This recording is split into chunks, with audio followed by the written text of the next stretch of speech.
Welcome to this second annual event, and I think it goes without saying, but we probably should give a round of applause to Tina for all the effort that she's put forth to make this happen. Right? No one knows better what this is all about and has experienced all the realms and the highs and lows of it than Tina has, as many of you have. And as I have, I'll be real brief. I think Tina and I met being in community clubs and organizations in Grapevine, just wanting to give back. And then unfortunately, she needed my family's funeral home services within her family, and we formed a tighter bond. And then, as we know, we're all here, she needed to call me when Brent didn't make it. And that's why we're all here, right? To try and reach out. And so I'm just telling you, as someone who works with families every day that have loss, whether it be an infant or a teen or a World War II hero or a great-grandmother, we see it all. And I'll just tell you straight out, and I'm going to speak for all funeral directors and hope that they share our same feeling. We do not want any overdose funerals anymore. If I could push a button and end it right now, I would do it. That's not what we're about. So from one who sees this, I hope and pray with all of you that we can do whatever we can through awareness or showing love to others. And for those that can have what it takes to try and get policy changes through the legislature and law enforcement to address this in a different way, because what we've done so far is not working, and then they really deserve the work. So it's going on a lot of different levels, and that's all I'll say. And now, if you would, join me in just a moment of complete silence for all of our brothers and sisters.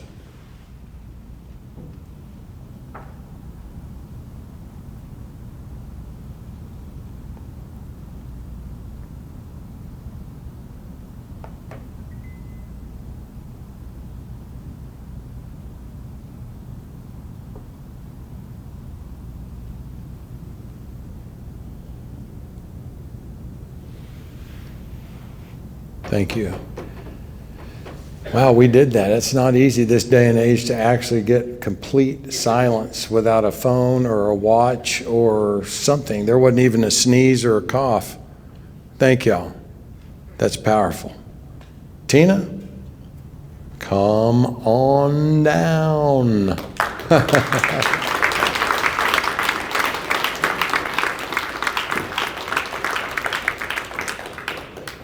This is not The Price is Right. The time is right for you to get up here. The true epitome of a tiny mite, right? Dynamite comes in small packages. Here she is. And y'all, as we progress through here, I used to train a lot of DJs and stuff. See when I'm holding my mic down here and I'm holding, right here. Don't be afraid of it. We don't have COVID. Get it right there, because we want to hear what you have to say. But I'll be up here to push your elbow up. Now, Tina, don't embarrass me and not do that. What?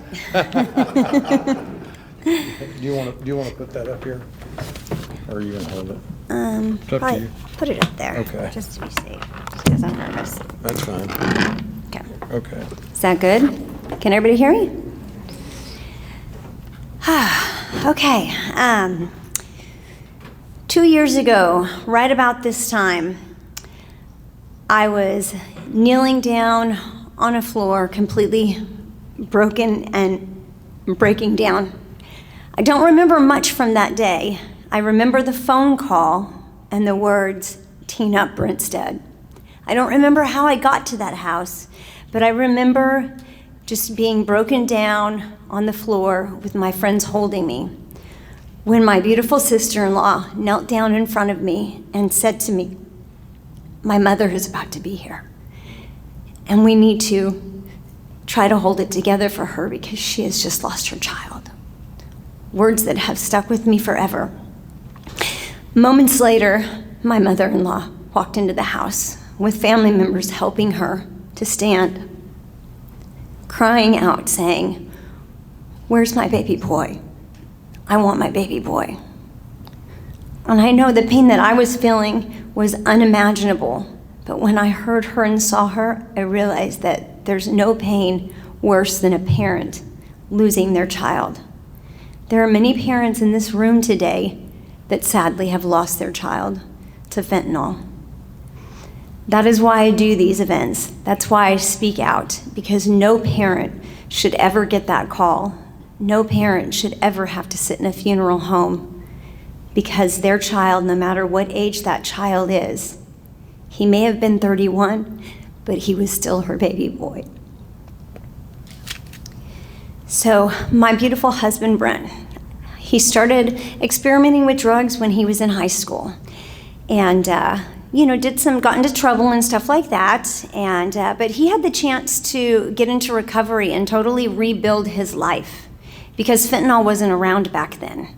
So he was able to own a business, become an uncle, meet the love of his life, get married, become a humanitarian, help countless people in recovery, all because fentanyl was not around. I can tell you right now, just from the stories that he told me, that had fentanyl been around 20 years ago when he was experimenting with drugs, he would have never survived. I would have never met the love of my life, and I would have never had a beautiful love story. So basically, what I want to share with y'all is that fentanyl is not just stealing lives, it's stealing legacies. It's stealing grandkids that grandparents will never have. It's stealing, aunts and uncles that kids will never have. Because now, with fentanyl out there, experimentation leads to either death or addiction. There's really no middle ground. It's one or the other. And if it leads to addiction, your likelihood of death goes up very, very high. So that's why we have to fight to educate about this drug. We have to fight so people understand what it is, and that's why at this event we have the amazing DEA here that are going to talk about the facts. And we also, they're the experts on where it's coming from, how it's getting here, and all of that. They're amazing. I was able to do the DEA Citizen Agent Academy and learn all sorts of stuff. So they give you facts, but we also have other experts here. We have experts that are those in recovery, those that have used fentanyl, those that have used meth, those that have been through that road, that are here to answer your questions, the tough questions that I get asked every day. Why would somebody take fentanyl? They know it can kill you. So they can answer all of those questions for you. But at the end of the day, we know that events like this cannot solve the massive fentanyl and addiction crisis in our country, but these events can help some of you from ever having a problem or your loved one having a problem. And we have to get rid of the mindset of, my spouse wouldn't do that, my child wouldn't do that, my coworker wouldn't do that. That mindset sticks with us. That's why this room is not filled. This convention center should be filled. I reached out to every city official in Keller, Grapevine, Colleyville, and a couple more. And with the news media, this room should be filled. But people just don't want to hear the word fentanyl. They all think it's not going to happen to me. Well, you know what? We all thought that once, and many of us ended up in a funeral home with somebody like Mark Kelly helping us plan the funeral of those that we loved. So we're here today to answer questions and get factual information from the DEA. And last but not least, I'm going to say thank you to our sponsors, Waterview Marinas, the Marinas of Lake Grapevine. This event was completely paid for. We didn't get this convention center. We had to pay for everything from this microphone to you name it. So they sponsor that event and the last event, and we couldn't do events to spread awareness if it weren't for them. So, even if one life gets saved out of this, it's successful. okay? And that's all that I'm going to say. And I made it through without breaking down because my mother-in-law is here. And I'm very honored that she has made it here for this event for the first time. I'm very proud to introduce our first speaker. This is somebody that inspires me, somebody that I met right around the time I lost my precious husband. And he is somebody that is recovering from heroin and fentanyl. And I've seen him in the past 2 years just excel and do amazing things, always offering to help others in recovery and outside of recovery. I've seen his life completely transform. And so recovery is so possible. And he's the epitome of the type of guy that people would say he would never use drugs. So it is my honor to introduce my dear friend, Jamie Walker.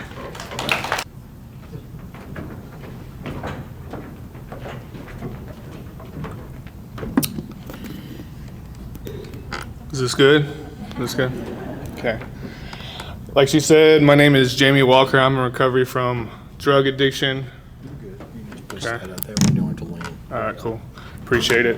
As you can tell, I think heart rate's at like 111. So, but when Tina asked me to do something, I do it. She had mentioned Brent, and Brent's legacy does live on because he started the group where I got sober, and if it wasn't for him starting that group, I would probably be dead right now. And so when Tina asked me to do something, I do it. But my message today is a message of hope for somebody struggling with addiction and family members that have a family member that struggle with addiction. But as Tina said, addiction doesn't discriminate. I'm in recovery, and I've lost a lot of people that I have been close friends with in recovery. My best friend died from a fentanyl overdose. And one of the best dudes I've ever met in my life. But like she said, my story, and I had a hard time coming to grips with this for a long time. I mean, I grew up in a 2-parent household. They eventually got divorced, but I went to a private Christian school, played college football at a private Christian school. It's funny how life humbles you. I was the most judgmental person towards people who use drugs in college football. I was like, all the people I played with that would smoke weed, I'm like, you don't take this serious, blah, blah, blah, and life tends to humble you. When I got out, I had an injury, and I started using painkillers. It's the typical story.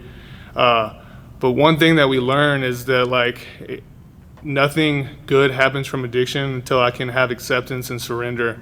And it took me years to do that. I went to rehab, and I could not come to terms. I said, addiction, I cannot be an addict. I watched my dad go to prison because of it. And I struggled for years with accepting that, and what that led to was when I took that first painkiller, I chased that feeling for the next 7 years of my life, and it is a thing where people ask, why would you seek out fentanyl, well, trust me, I made a promise to myself I would never use heroin, I would never use fentanyl. But years after going down that road, more lies to my family, harming myself, doing things I promised myself I would never do, couldn't look at myself in the mirror. The way an addict's brain works is that I feel like I'm gonna die unless I get what I need, so the thought process of this might kill me doesn't cross my mind. I need this or it will kill me, and we bring meetings to a lot of treatment centers now, and you don't see heroin addicts anymore. They're only fentanyl addicts. No one says they're a heroin addict anymore. They all say they're there for fentanyl, and fortunately, I didn't start doing that till the very end of my run, where I was at a place where I wanted to kill myself and no longer wanted to live, and I finally got help. If it wasn't for that happening, like Tina said, if I had started that a lot earlier, I would be one of those people too, but by the grace of God that didn't happen. But the thing is that I never knew that there was a way out of that suffering, I thought I was gonna end up in an early grave or have to live that life of that suffering, and there is a way out, you know. So I come to things like this, you know. I try to show up for the recovery community because someone did that for me, you know. And I thought I was resigned to a life full of suffering, you know. And like she said, in 2 years, my life is completely turned around. What a blessing. There's so many people in here that are I would call my family, you know. That last, you know, year of using, I was by myself, isolated, had pushed everyone out of my life, you know. My mom's my hero. I love her more than anything, and she was in the room next to me watching her son slowly kill himself, you know. And that's what this disease does, is that, like, I had no capacity to care about what my mom was doing in the other room. Like, I love her more than anything, you know, but I could not stop for her. And thankfully it got to a point where I was desperate enough to reach out and ask for help, you know. But family members, people that are in recovery, people that are struggling with drugs and alcohol, you know, if you're tired of living that way, there is hope on the other side, you know. We can't do it alone, so thanks for letting me share.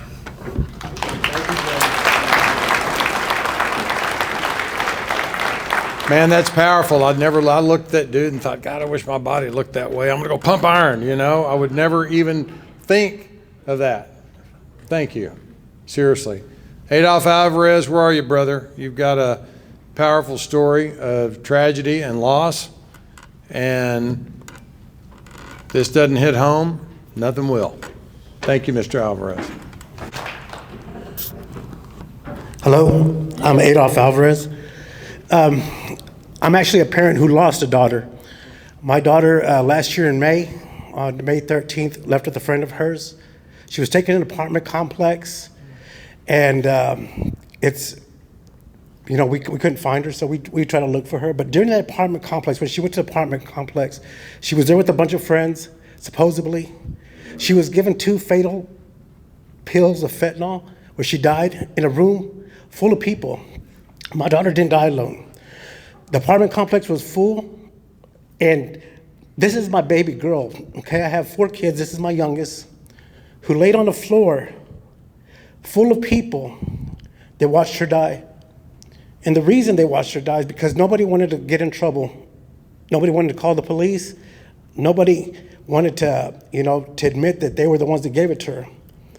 Now, we're talking about a kid who I raised, who I picked up and held in my hands, and there's just a thought of somebody being fearful from getting in trouble. It burns my heart. If you look at these pictures here, right? If you look at the pictures all on the walls, what do you see? Everybody smiling. None of them wanted to die, not one. So we need, as a parent, I think I have the right to ask that we get laws changed to help, that would force people to call, to make phone calls, to call for help when they have an individual that's dying that would protect them. But we do have the Good Samaritan law, but there's 3 things.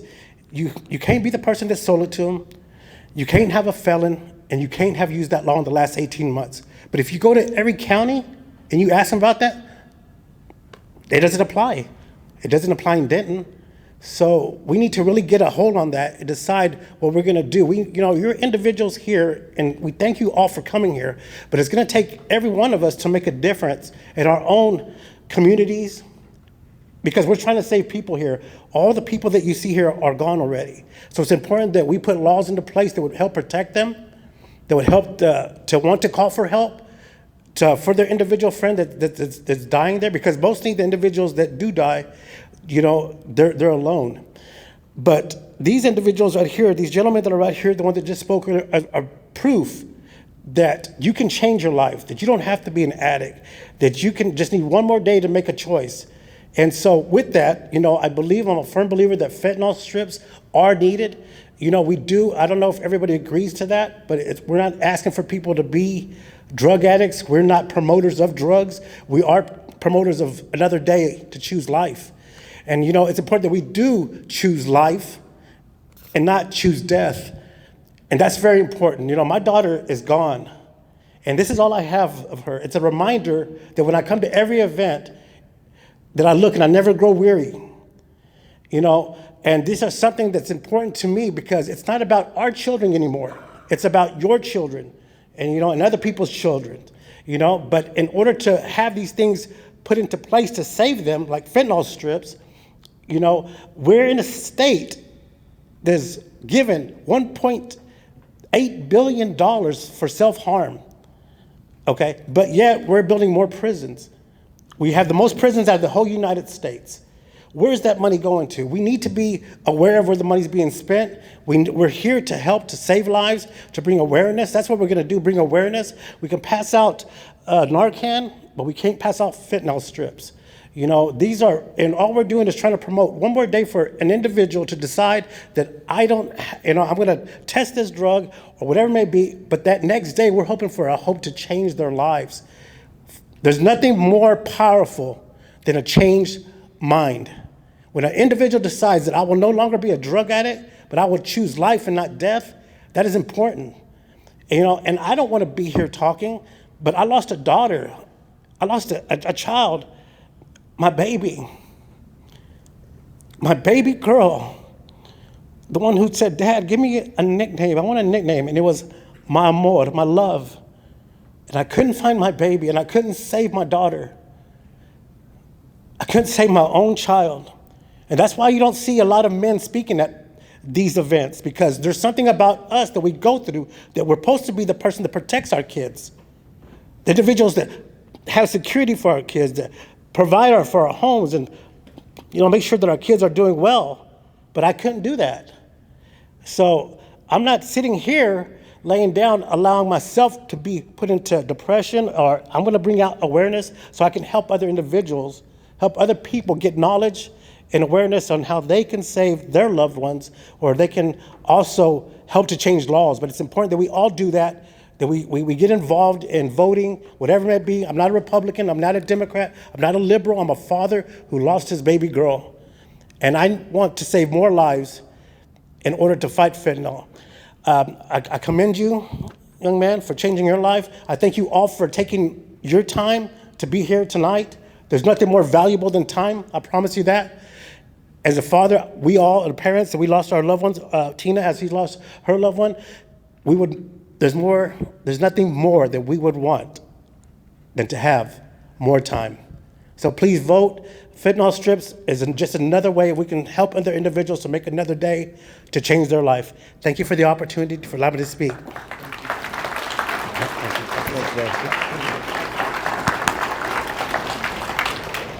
Yeah, it sounds cliche or trite just to thank y'all, but seriously, y'all, I do. And I hope that each of us, I just thought of this, can make a promise here tonight to all of us that next year we all show up again and bring one person. I didn't bring anybody. I just did the same thing, showed up to help Tina, and I thought, and then I met a buddy of mine that I'm in Rotary with who told me something about himself I didn't even know. And I see a police officer there, and I'm getting ready to have a true #1 badass public servant come up in a minute that's been on the front lines of the DEA, and I'm sure has seen human trafficking along with all kinds of drugs that can teach us something. So many of us are removed from it, so we got to grow this, because I know that officer and this officer is going to speak with all of their efforts and their life that they risk will tell you what we're doing is not working fully, I would think. I think that this man that's about to come up is David and Goliath, but he's not retired. He's still fighting the fight. So come on up here, head of this area of the DEA, Eduardo Chavez. His name even sounds bad. Thank you very much. Good evening. I'm going to have a few slides up here, so I don't know if those folks over on that far corner can be able to see. It's worth it, I promise. So if you get up and move because you realize you can't see. I mean, if it works for you guys, it's fine. You're not going to hurt my feelings if you guys stay put and squinty eyes to try and see that. So my name is Eduardo Chavez. I'm the special agent in charge for the Drug Enforcement Administration Dallas Field Division. So the DEA, in particular in this area here in Dallas, covers all of North Texas, from state line to state line. So from Lubbock and Amarillo, where we have offices, to Tyler out in East Texas, and then the entire state of Oklahoma. I've been doing this for over 23 years. And I've said it before. Some of you, I know I've been at events where you've heard me speak. Hopefully I'm consistent in what I say. But fentanyl by far, in my 23 years investigating drug crimes and looking at drug organizations worldwide, fentanyl by far is the most deadliest drug I've ever come across. More than heroin, more than meth, more than cocaine, more than marijuana, more than LSD, PCP, ecstasy, GHB, psilocybin, mushrooms. You take all of it and nothing is comparing. Crack, cocaine, nothing compares honestly to the potency and the deadliness of illicit fentanyl. With that said, just very quickly, the DEA, who are we, right? So we are a single mission agency. We're celebrating our 50th year in existence. President Nixon created the DEA after combining elements of the Department of Treasury, Bureau of Dangerous Drugs and Narcotics, and elements of some of the other narcotic sections within Customs and FBI and things like that, and created the DEA. We have offices in every state and every territory, to include Guam and Saipan and Puerto Rico and the Virgin Islands. And we are also currently the largest United States law enforcement presence overseas. So we're in over 72 countries worldwide with over 90 different offices, from offices in Africa to the Asia Pacific region to all of over South America and in Europe and as well. I'm going to go ahead and go through that video, past that video, just because I don't know if the sound is going to pick up what we need to. But overall, I know I might be just preaching to the choir a little bit, but bear with me for those, because if there's one person in here that just quite doesn't get fentanyl exactly and wants to be able to understand it just a little bit more, I'm going to give you the Reader's Digest version of fentanyl. So fentanyl, if you have been, show of hands, you've been under anesthesia for surgery, right? Look around, right? Chances are you've been given fentanyl in your drip. Fentanyl is a legitimate anesthetic in operating rooms across the country. Fentanyl and propofol. Propofol is also, it's the lesser of the one. Without getting too personal, if you've gotten a colonoscopy, chances are you probably were getting propofol instead of fentanyl, right?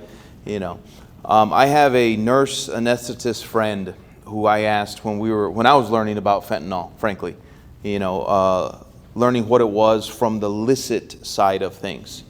Because you will hear healthcare providers, you will hear nurses and doctors and even pharmacists say, well, look, what's the big deal? I've been around fentanyl my entire medical career. What's the big deal, right? And so I wanted to ask my nurse anesthetist friend, I said, well, how do you guys handle it? What is it? First of all, it's in liquid form, fentanyl citrate, it's mixed in liquid. And I said, if I were to go under the knife, I were to get into a car accident, you would have zero medical history on me. I didn't shower with that special surgical soap and not eat for however long and all of that stuff to get prepared for surgery. Car accident, you need to get me under the knife quick. She says, just to make sure, she goes, about a 200-pound adult, I'd probably give them about 10 micrograms of fentanyl just to get them under, and then decide from there how I would monitor that dose. So I grew up in New Mexico. We are the second lowest state in the country for public education, so bear with me with my public school math here. But at least we beat Louisiana. Sorry if there's anyone from Louisiana here, you know my pain, right? However, 1 microgram, let me reverse it, 1 milligram is equal to 1,000 micrograms. 1 milligram is equal to 1,000 micrograms. 1 gram, for those of you who heard me before, I hold up a sugar packet, and that sugar packet is 1 gram, that's 1,000 milligrams, right? So when she's telling me that she uses 10 micrograms to put a 200-pound adult under anesthesia, And in a slide here I'm about to show you, you'll see the deadly dose of fentanyl is just 2 milligrams.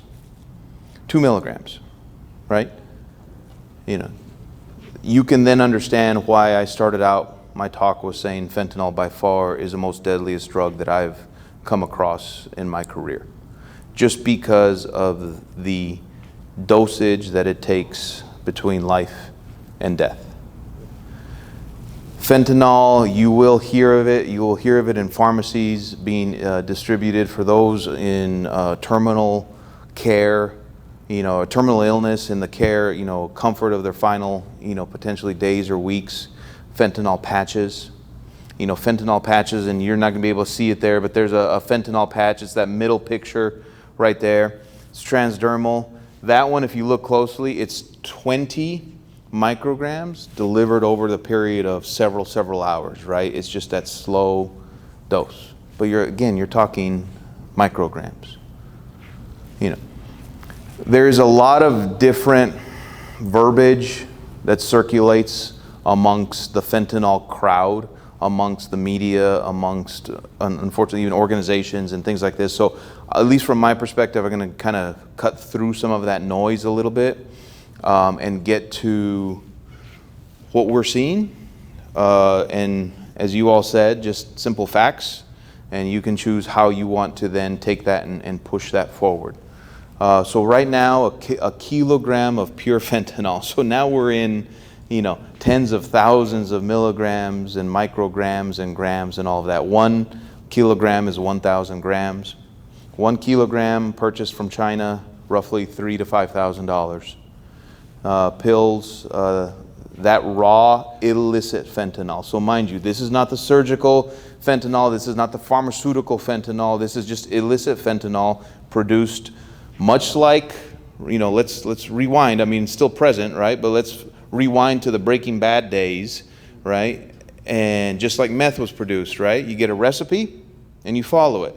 The difference with producing fentanyl, illicit fentanyl in a clandestine lab is it's significantly more complicated, right? So it's not just, you know, a couple guys trying to, you know, cook some meth in a Motel 6 over a weekend. You know, significantly different chemicals that you need, a different process. You have to have a little bit more chemical know-how. Not impossible, because obviously it's happening, but it is significantly more concentrated and more complicated to be able to do. Nevertheless, that powder coming over from China into Mexico, primarily by far, the majority of it, is coming across illicitly, right? So Chinese, it gets exported, it doesn't have fentanyl on the side of it, you know, send to the Sinaloa cartel, you know, cash on delivery, right? You know, it doesn't say that, right? It's coming in contraband. So just as any other country has problems with illegal things coming in contraband, Mexico will have the same thing. Once it gets into Mexico, guess what? The same drug trafficking organizations that have honed their expertise making meth in clan labs, using synthetic drugs, using glassware, and individuals with a chemistry know-how have now shifted into, you know, sort of that next level, which would be fentanyl. And they're pressing those pills. Why pills? Like, why are we dealing with pills? Pretty simple. I bet you, if I were to look through a few of your ladies' purses or in the glove box of your car or in that center console, I'd find some pills. Blood pressure medication, Tylenol, Excedrin, antibiotics, your statin, right? The high blood pressure, cholesterol. I would find some sort of medication that you would have arm's reach. And when I say medication, I'm including the over-the-counter 250 milligram extra strength Tylenol because you get a headache, or just in case you get a headache.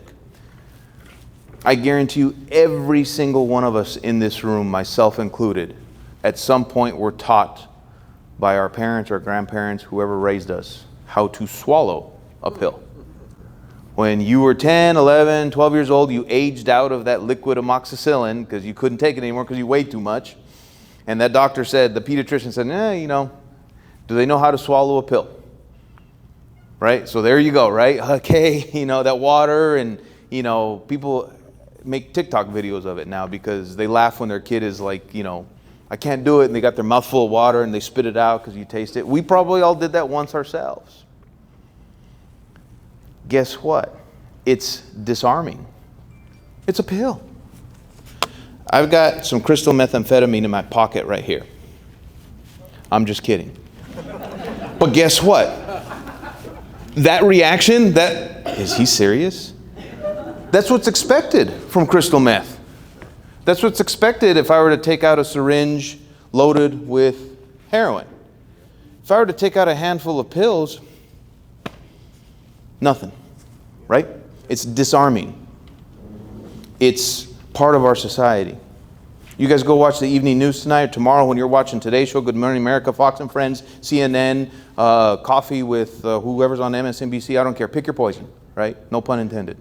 I guarantee you can't sit through a commercial break without seeing 1 or 2 or 3 pharmaceutical or some sort of medical commercials offering a pill for this or a pill for that.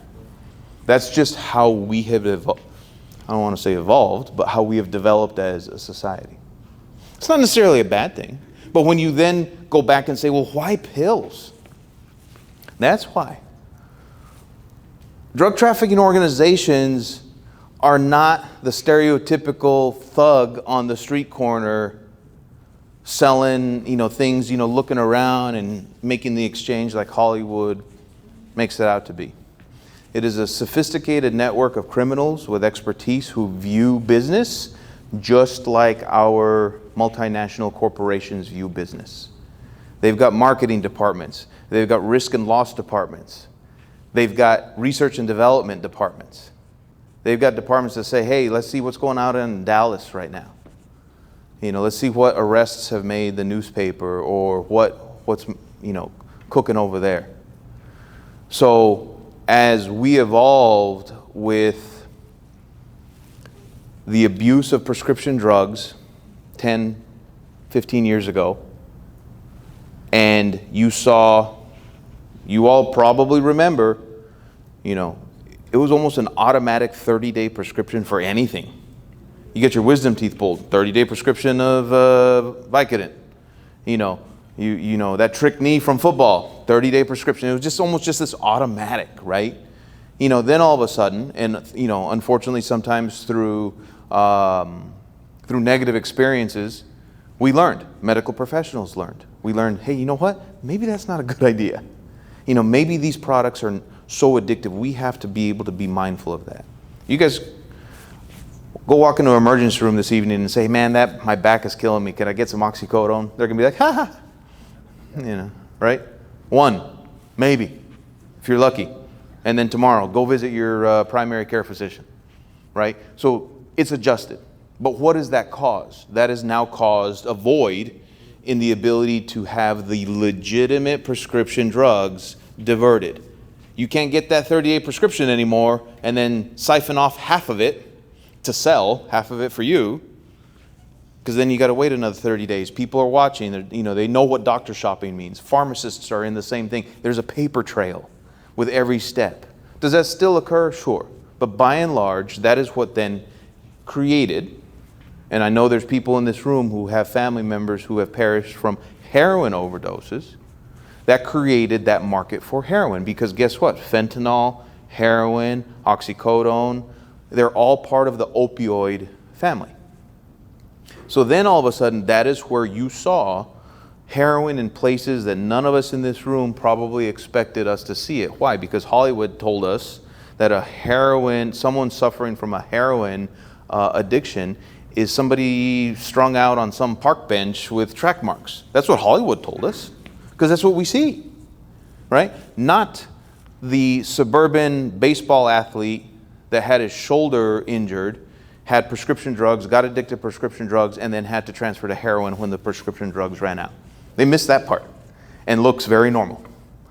Normal, right? Everybody needs to erase, and if anything, these pictures should say it so. Everybody needs to erase what a stereotypical person who is suffering from a substance abuse disorder looks like.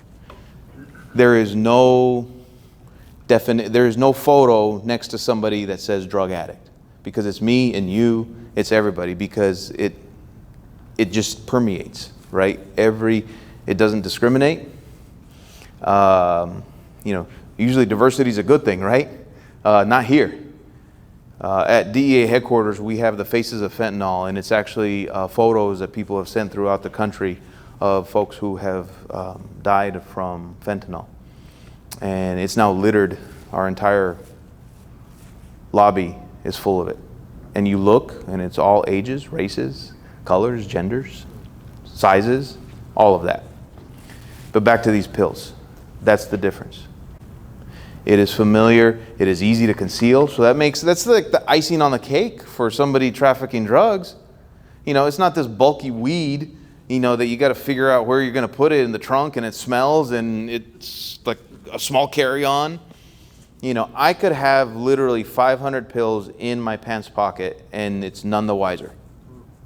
So when you multiply that times the degree of the number of pills that are circulating that traffickers are trying to sell, you can see how that easily could be millions of pills in a tractor trailer coming across the border, or millions of pills in that passenger car going from Dallas to Oklahoma City. Very easy in that particular case. Questions so far? The most common fake pills, everybody probably has already heard this, knows this: Oxy, Adderall, Xanax. You're going to say, well, why would they put fentanyl in Adderall or Xanax? It's not supposed to, Oxy, I get it, right? That's all supposed to be a painkiller or a depressant, numb the pain receptors. Why would they put it in Adderall or Xanax? That creates the opposite effect. My answer is, why do they care? They don't. They don't, because it's going to get you, the addictive properties are going to be so strong that you're just going to want what you got the last time. Call it pink, purple, rectangle, square, whatever markings it had on it, it's not going to matter to them. We have seized all three of these drugs. Oh, let me rewind. We have seized all three of these pills that look like this, that are all fentanyl. So we have seized pills that look like they would be an Adderall with the markings, or look like a Xanax with the markings that are fentanyl. We also have seized some of the ones that look like Adderall that have meth instead. Now, that seems a little bit more in line if you're looking at the science behind it, right? A stimulant when it comes to that. But nevertheless, they've gotten good at it. You can't tell the difference. 23 years of me doing this, I cannot tell the difference. Our chemists, until they start breaking it down and making all the tests and all that stuff, they cannot tell the difference either. You cannot tell the difference between an authentic pill and a fake pill just by looking at it, bar none. So, do you all remember, and I got the right age group here, I'm not judging, but I got it, I think. At some point, especially you ladies, someone told you what? If you're out at a party or at a bar, don't take an open drink, right? Don't trade unless someone popped the top on that beer or whatever it is, and what else? Don't leave your drink and walk away, right? The same concept here. Someone offers you in that locker room, in the hallway, at a party, hey, I know you've been stressed out.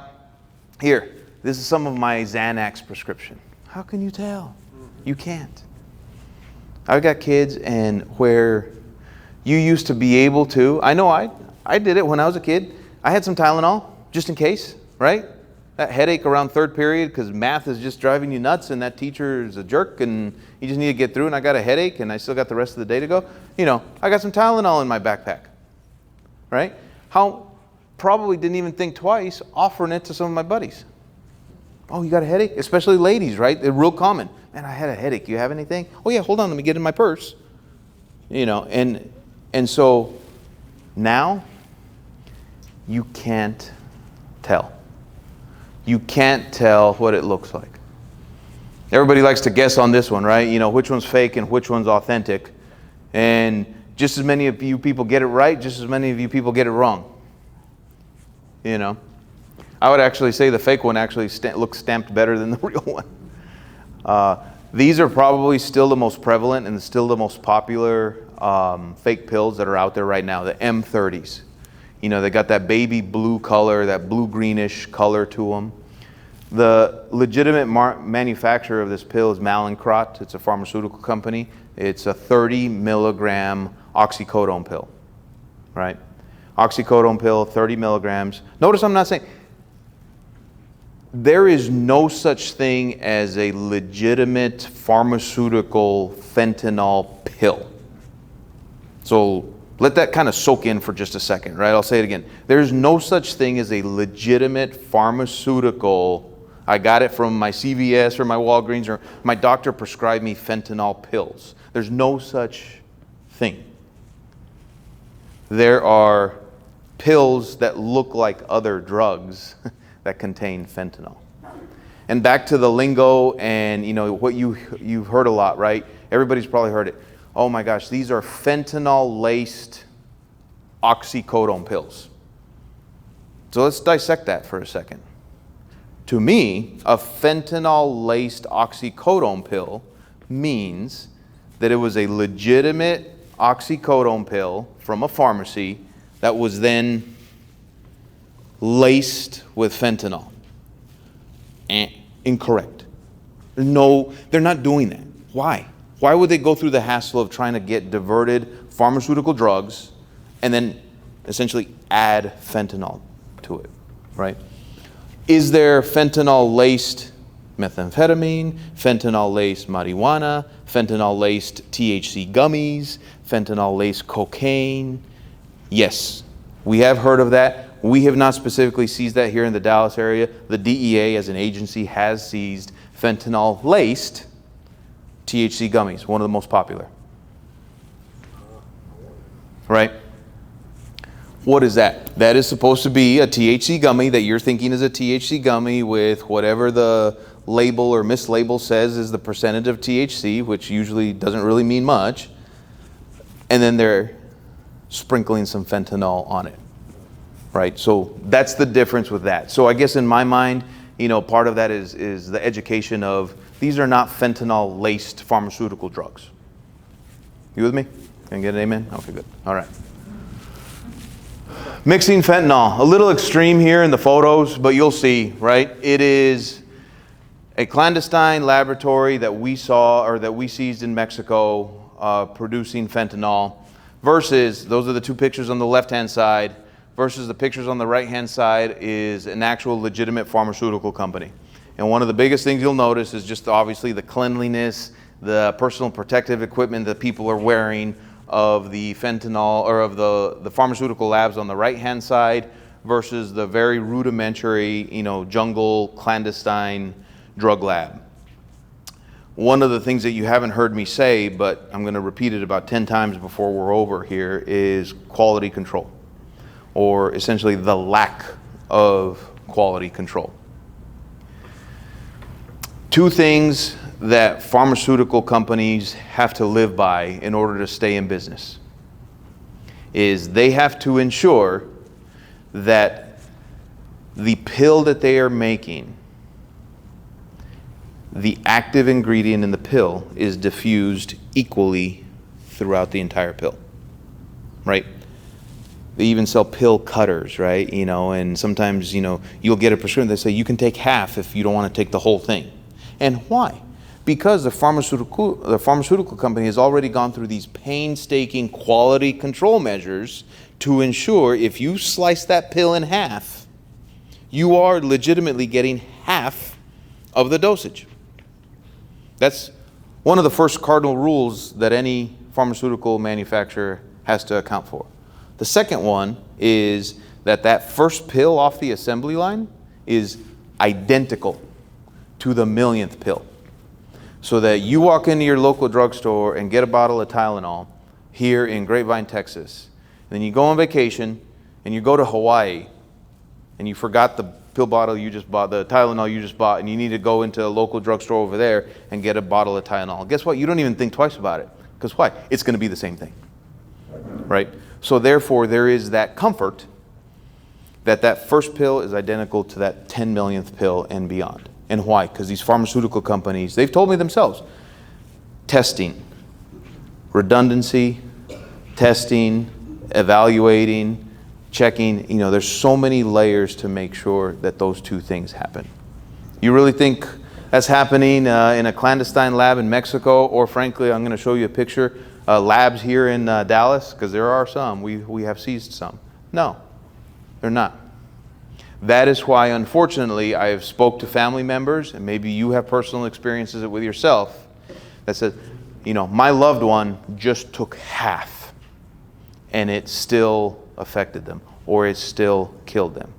Well, back to that quality control, right?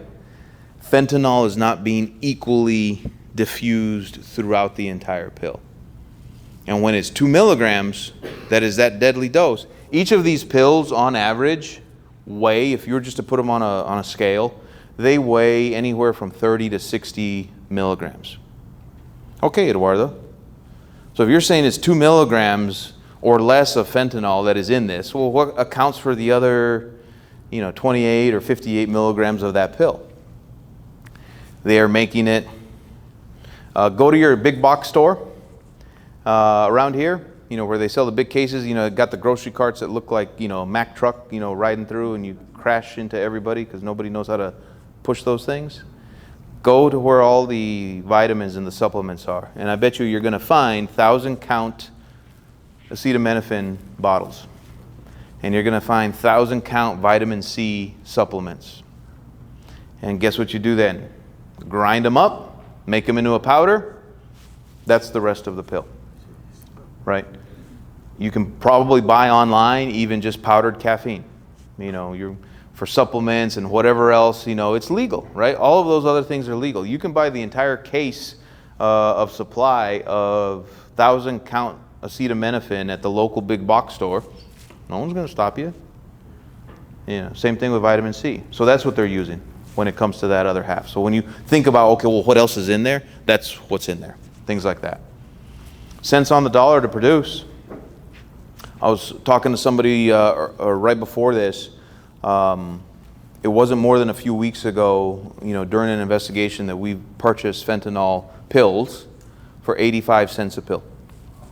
85 cents a pill. A year ago when I was speaking here, I think we were roughly about $2 a pill. And now we're at 85 cents. Now granted, caveat, right, asterisk, that's in wholesale amounts. That is in large quantities. We're dealing with the dealers of the dealers of the dealers at that point, On average retail, we've seen it as little as $5. Usually you're hovering around that $10 to $30 mark, depending on who you are, how much you bought, how regular a customer you are. It's the same business principles as all of the loyalty things that we've signed up for. Buy 4, get the 5th one free. Buy 10, get the 10th one. Here, let me stamp your little card, for your coffee. It's the same sorts of principles that these drug trafficking organizations operate by. And generally, sometimes, that first one, oh, you're the guy who sells me the THC gummies? Here, I've got something for you. No charge. Let me know if you like it. Go to the mall. Go to the food court.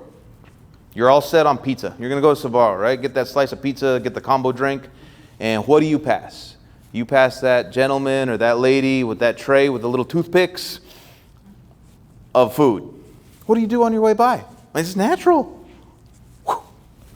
I've done it, right? Pop that thing in your mouth. And more times than not, what do? Man, you know what? Actually, that orange chicken actually tastes pretty good. I'm going to go back and get that.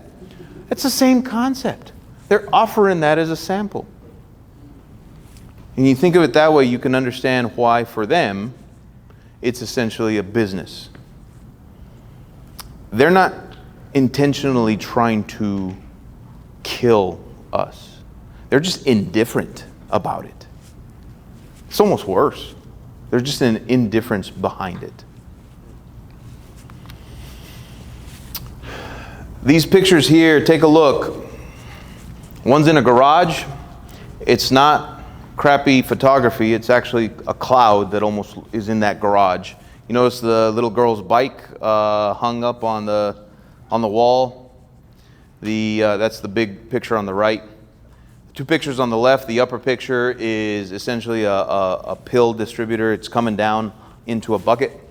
And then the picture in the lower left-hand corner are just dyes, and it's the dyes and the stamps that say M30 or Xanax or things like that. Every single one of these seized in the DFW area. So let's not kid ourselves that it's made somewhere else and it's coming across. Yes, by far is the majority. Yes. Is this in our backyard? Yes. The large picture here, capable of producing tens of thousands of pills a week. So when you go back to how much it takes, and DEA's campaign of one pill can kill, you can see how far and wide this can go. As I mentioned about the quality control, this is always kind of one of my favorite slides to talk about because it just talks about how it's mixed. Anybody who's made chocolate chip cookies from scratch, you get the batter, you get the chocolate chips, you throw them in there. Unless you're super OCD, you're probably not counting to make sure every cookie has the same number of chips. And inevitably you get the runt cookie because the batter's running out that either has very little chocolate chips or actually has so many and it's the tiny one. Everybody wants the tiny one, right? But that's just how it works. That's the same thing when these guys are mixing fentanyl. They're throwing in the fentanyl. The individual who we arrested on this domestic press, on that right-hand picture there, he told us, I got the recipe, I was following it. I started to hear that people were overdosing, and I got scared. So instead of 2 parts, I just kind of dialed it down to about a part and a half. That's how he's talking about it. Can you imagine if Mallinckrodt, the legitimate pharmaceutical company, was like, yeah, so those oxycodone 30s, we just kind of dialed it down, just, but this much. But that's the way they were talking about it. So that is why, time and time again, you will hear of people who succumb to a pill or half a pill, or they're able to take one and it's fine, and they get a little gumption about them and they take another one, or whatnot, or they're seeking it.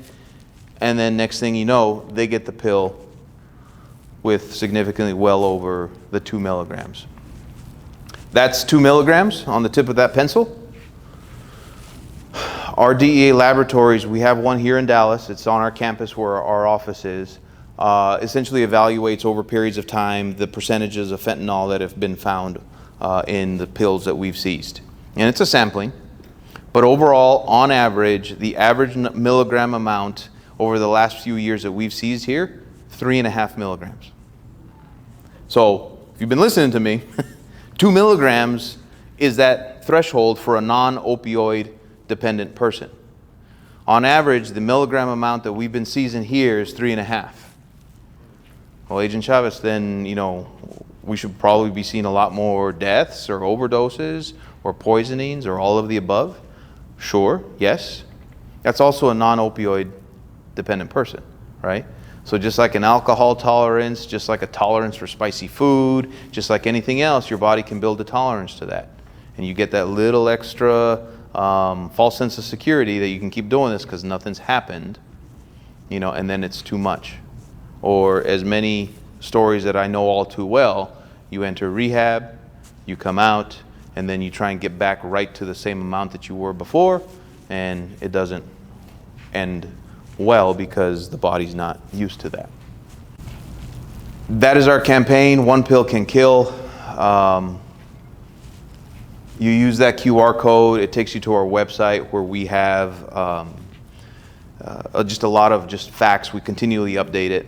One thing that I want to be able to share before I kind of wrap it up is what we have seen. I'm using October, I'm using Halloween of this past year as sort of that marker from a law enforcement or from our perspective, from DEA's perspective.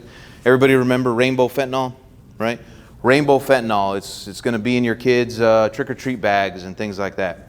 Here's what rainbow fentanyl told me. Rainbow fentanyl told me is that drug trafficking organizations are not having to care as much of what the pill looks like.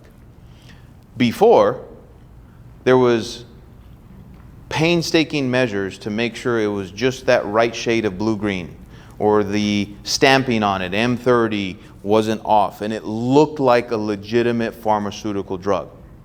Now, unfortunately, over these last 8-9 months, our investigations have revealed, and we've just seen it. We've seen tie-dye M30s. We've seen camouflage looking M30s. And there's still stamped M30 on it.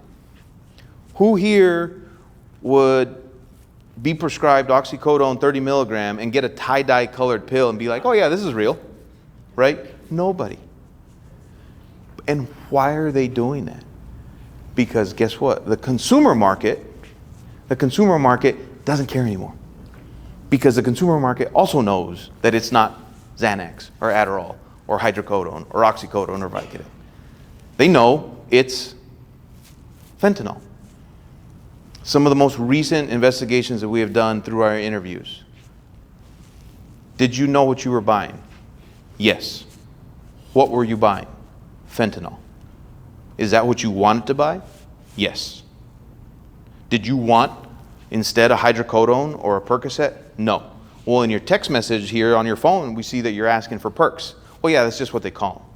But you wanted fentanyl. Yes. You wouldn't want the real Percocet that was just diverted from the pharmaceutical. No. Well, I want fentanyl.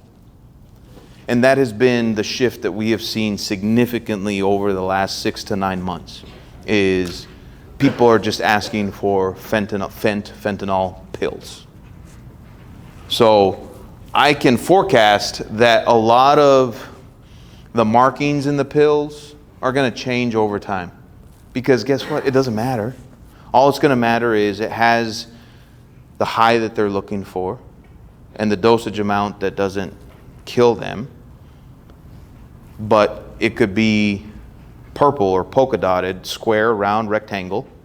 Or it'll start doing what cocaine traffickers started doing in the 80s in Colombia. They're going to start stamping them as their own brand, right? The Mercedes logo, the Pokemon logo, they're going to start kind of marketing it for their own, because again, you go back to, these guys are professional marketers, and they feed off of what they see and read and what people are telling them. So if I know this guy has those polka dot ones that are really good, that's what I'm going to keep asking for. And they're going to keep asking for fentanyl pills. So I guess I want to leave you here today, hopefully with just a little extra knowledge on some of that, a little extra way to wrap your mind around words like laced. They're not laced. These are not laced. They're just fentanyl pills. And also get over the sort of the next evolution in this fight of a lot of people who are experimenting or just flat out using these know it's fentanyl, are asking for fentanyl and expecting that fentanyl. So that's just a whole different way to look at it and approach it. We need everything. We need everybody. We need education. We need prevention. We need treatment. We need intervention. We need parents to have hard conversations. I was actually telling one of my colleagues that from another organization who we keep seeing each other at events like this, and I think it's great that I keep seeing a lot of familiar faces at places, and you all are probably sick of hearing me talk and hear the same thing over and over again. With all due respect, I don't need to tell you all how dangerous this drug is. You all know it to your core because you've been confronted with it, unlike a lot of other people. We need to be able to have these conversations with people who have not been affected by it, who aren't exactly sure, have heard of it, not sure. And that's, I think, that next step, right? I think you were talking about, buddy system, invite a buddy and things like that, because I think that's that next step for us to be able to get that word out. From a law enforcement perspective, we keep looking to dismantle the organizations that are responsible for this. We want people who are suffering from a substance abuse disorder to get help. We don't want to put them in jail. Do we want to put the people who gave it to them in jail? Yes, because chances are they're probably not even using the drugs themselves. They're the businessmen behind it. I thank you for your time. I appreciate your attentiveness. Hopefully you guys got something out of it, and I'll turn it back over to you. Eye-opening to me, I must say. Jeff, let's keep this rolling. Where are you, brother? You gonna come tell us about your journey? You want to be? Yeah. We'll just stay down here. Hello. So I really appreciated that presentation you just gave. You know, a fentanyl addict or heroin addict doesn't look like what we thought it did. And I played baseball. I fouled like a baseball off my ankle and got prescribed hydrocodone. Went through like a 30-day supply in like it's like 7 days, and then I kind of like tabled it from then and went on with like my school life, just alcohol, weed, and stuff like that. And then later on, I got introduced to it was an oxycodone pill, and this was probably like 6 or 7 years ago. So this was before fentanyl was around. It was kind of like in the news where it was like the check your kids' Halloween candy and stuff like that. So these were like the actual those M30 pills, like the real ones. And I didn't really have any tolerance to it, and I took that first pill, and like Jamie, I chased it for like almost a decade. It just knocked me out, and at that point they were like $1 a milligram, so you're looking at like $30 a pill for a college kid that just I was on like the Pell Grant, that was like my income, and so like I would just chew through it, and that it's just the natural progression of an opiate addict, where it starts with like the pills, or, like hydrocodone, then oxycodone, and then it's the heroin at that point, because it was just more bang for your buck, and I was just trying to stretch my money out, and I was trying to maintain and just keep my family like to know that I didn't want them to know, because there's still the stigma around it, and it's like it's bad to talk about it. Nobody. It's not a fun conversation. It's not like a dinner table conversation to talk about fentanyl. It sucks, but the awareness around it, that like everything that Tina's doing, like I know Brent is like just looking down on you, smiling, because you've done so much for the cause, and just a testament to it. And I mean, like my message is really just like education on this, and trying to like relieve that stigma, because the most help I got was whenever I went to treatment. I've been to treatment, like the same treatment center, like 5 times. It was like a part of my identity for a while, and but it was where I got the most help, and it was where I got educated on it, to where I thought, I'd been told I just needed to man up and just like pull my S together, and like not get high, and that wasn't what it was. It was just a mental twist, and I had no knowledge of it. My parents had no knowledge of it. They just knew that all they knew of was alcoholism at this point, right? Because my grandfather had died of alcoholism. A lot of my family had died of alcoholism. And so it was just, there wasn't a lot behind it. And so whenever I got education, I went to treatment and learned about it. And then my family went to like some family programming. I went to Valley Hope. They're here today. And they were exposed to Al-Anon. There's another fellowship. It's like AA for the family, right? And they learned that they could tell me no, and they didn't have to co-sign, what I was doing. And I think, it's kind of a tricky thing, because you never want to tell your loved one no, and, everything that we put them through. But, I'd been bubble wrapped so many times. And so when it actually was like, they told me no for once, it was like, okay, I've got to actually figure this out. Like, they're not going to bail me out every single time.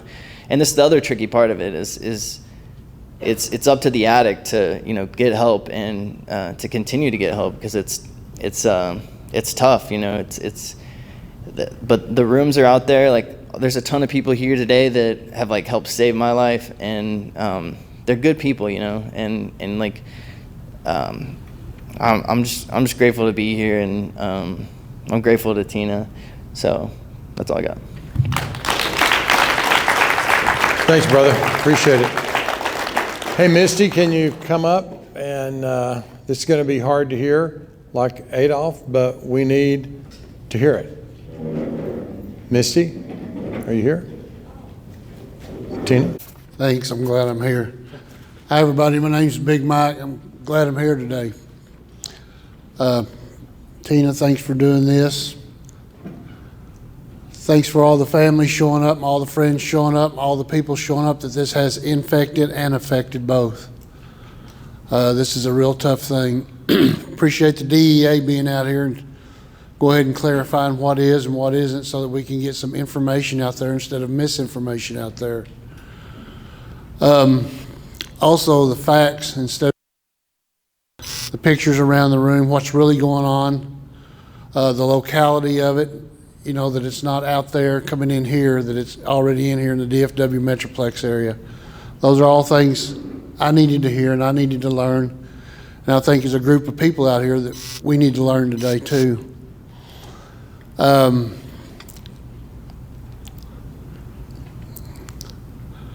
These conversations need to be had with family and friends.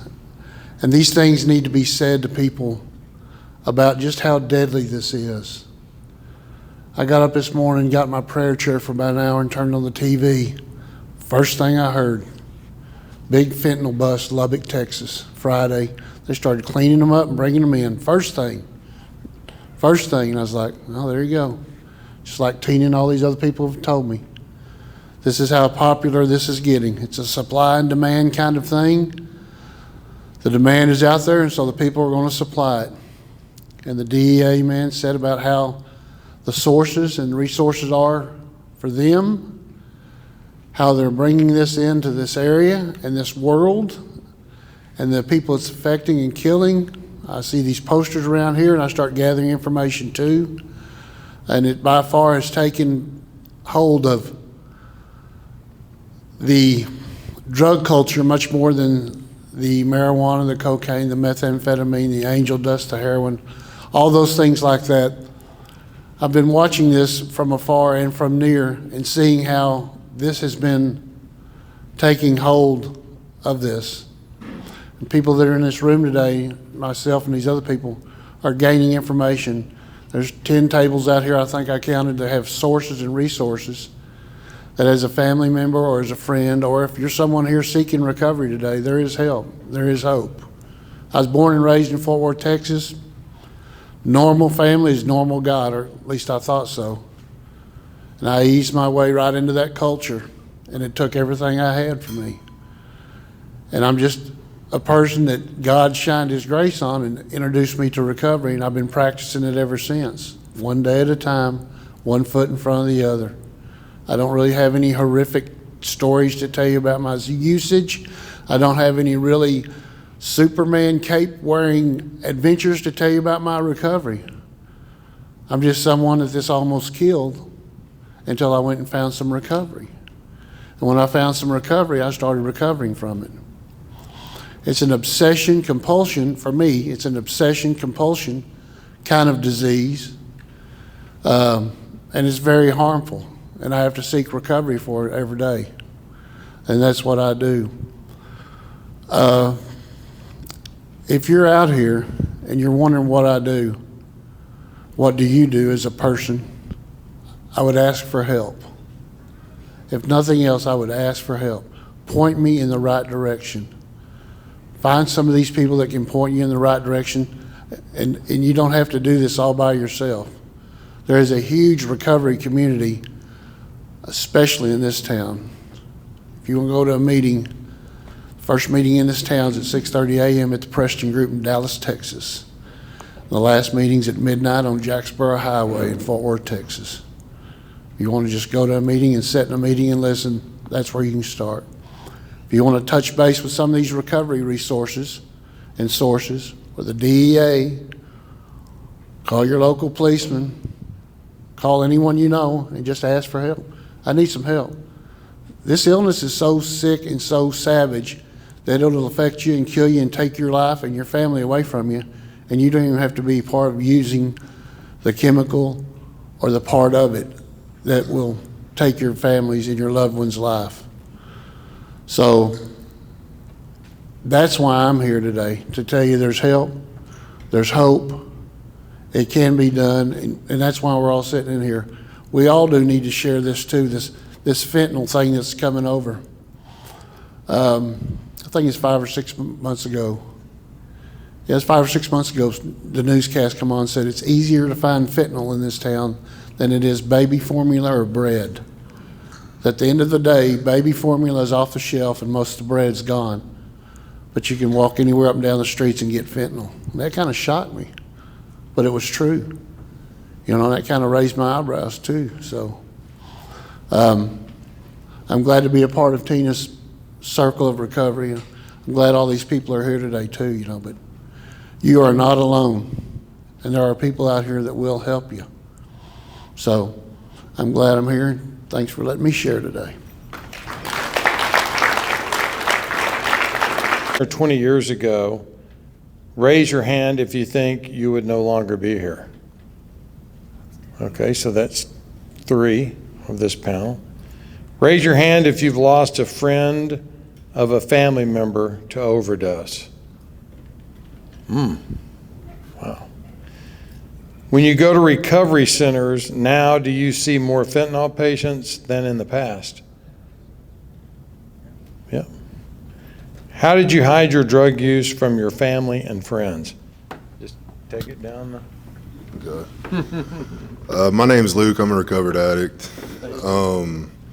How I hid it from my family and friends? Yes, sir.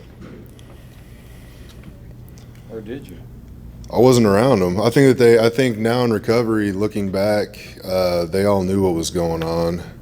They all had a genuine concern about what I was doing.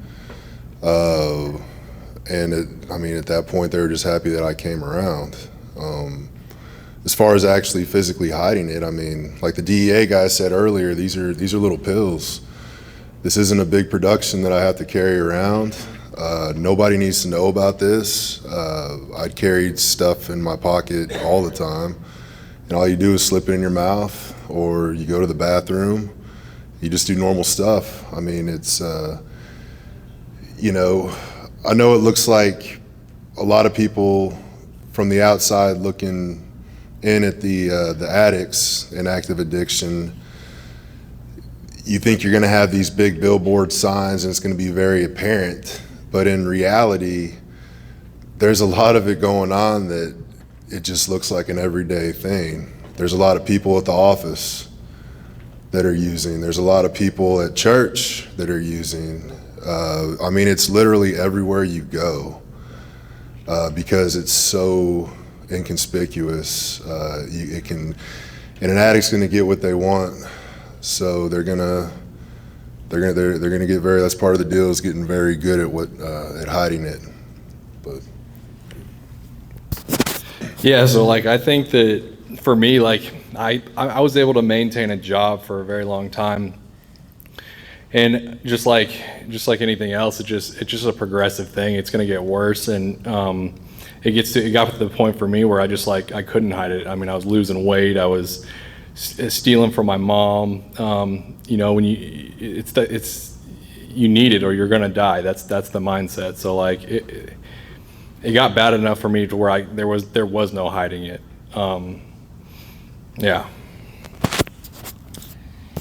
I don't think my parents wanted to believe that I was doing what I was doing. I think they were kind of looking the other way, just hoping that I would pull myself up on my bootstraps and like get it together. I also would just I would just stay away all day, and I would come home late. I'd leave early, come home late, and I think they knew though.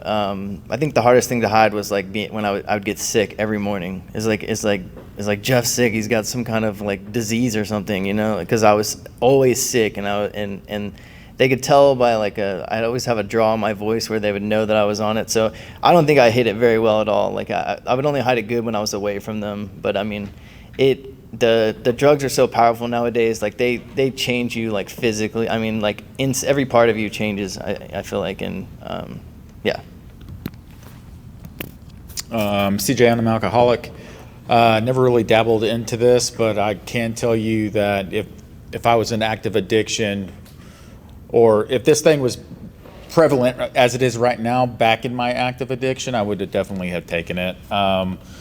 With my addiction, with hiding it, I had a productive job. I was, I went to work, I came back from work, but I would sneak away from the family and then stay away from them a long time and give just cologne, mouthwash, anything like that, just not making eye contact, speaking down so they couldn't smell my breath. That's how I would hide all of my addictions from my family members. I was just thinking about this. So I was a personal trainer, and I was just thinking, like, I would sneak off and do heroin in the locker room, do pills, just like the most antithesis of a personal trainer. But as far as my mom goes, man, she could look me in the eye and tell immediately. She just had that sense about her. I never was able to hide anything from her. But I would say that the most obvious thing, and like, thank God I don't have to live like this anymore, but like Christmas events, birthday events, like I would never be able to be there and be present for any amount of time. I'd be up and down, leaving, going to the car, coming back, going to the bathroom, coming back. And it's just like, I mean, it was super obvious, and I thought it wasn't. And kind of like it was shared up here, is that like I hid it for a while, but by the end of it, I looked like a cancer patient, and I wasn't hiding it from anybody anymore. And that's what this disease leads to every single time. So I can echo a lot of what's already been said. I always felt like I was hiding it really well, especially in the beginning. No one would look at me and think that I had a problem with alcohol. But by the end, I was hiding it everywhere, in my car, in my closet, inside my cowboy boots, wherever there was a spot that a bottle would fit. And it got to the point towards the end where my husband could tell by the way that I parked my car in the garage if I had even bought alcohol. I hadn't even taken a drink yet, but just however I was feeling, that excitement changed something in me that I parked my car different, and he knew immediately that alcohol was already in the house. Like a lot of others have said, you know, I thought I was hiding it, but I wasn't hiding it, right? So for me, just the distance from the family became more and more.